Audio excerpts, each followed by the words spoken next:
First at 5 tonight, in-depth coverage on the Rhode Island earthquake. A small quake rattled parts of the Ocean State early this morning. The 2.3 magnitude earthquake struck the Providence area, seen here on the Pinpoint News Tracker. And we have Eyewitness News team coverage now. Chief has more on New England's history of earthquakes. But first, let's go to Eyewitness News reporter Jared Pliner from the mobile newsroom with more reaction tonight.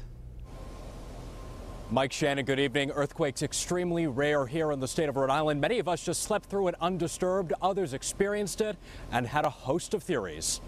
Riverside's Ed Avila first thought the 2.3 magnitude Providence earthquake at 3:43 a.m. was his girlfriend moving in bed.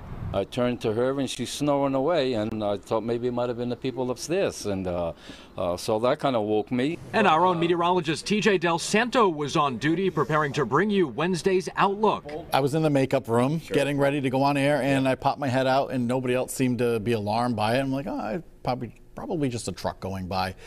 A little bit later, as it turns out, there was an earthquake. So I looked up on the seismograph, and there was plain as day. You could see the little spike. I felt a little rumble, but there wasn't pictures on the wall swinging back and forth or lights or anything like that. But it was a definite rumble in the building.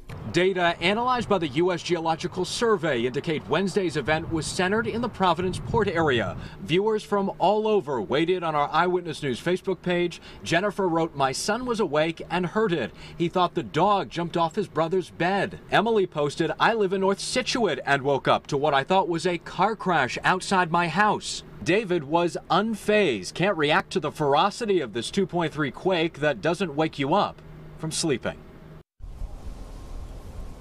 And coming up new on Eyewitness News at 6, we sit down with a geoscientist who explains to us the fault line, how people managed to sleep through this, and is another one going to follow? Live with the mobile newsroom tonight, I'm Jared Pliner, Eyewitness News.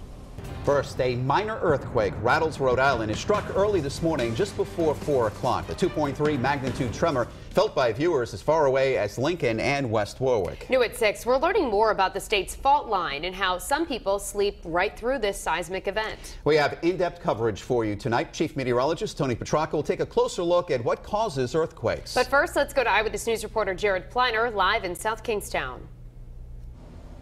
Mike Shannon, good evening. We wanted to address some popular questions about earthquakes, frankly, in areas where they don't usually hit.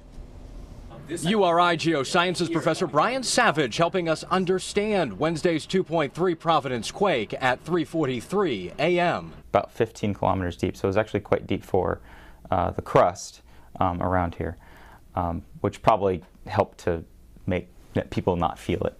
Centered at the port of Providence, what viewers ask us in the field, is this a precursor to something destructive?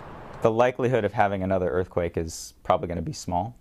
The likelihood of having a very large earthquake is going to be very, very small. This fault line runs right up Narragansett Bay. When the continents were smashing together a long time ago, we've got a piece of Africa on the East Bay, and it's crashing up against the North American continent. And you can actually see in Jamestown, at Beavertail, you can see the two different kinds of rock. And what about the disparity in who feels a quake? I had a friend in Los Angeles that wasn't woken up by one of the large magnitude 6 earthquakes, but I was woken up when I was in Santa Barbara.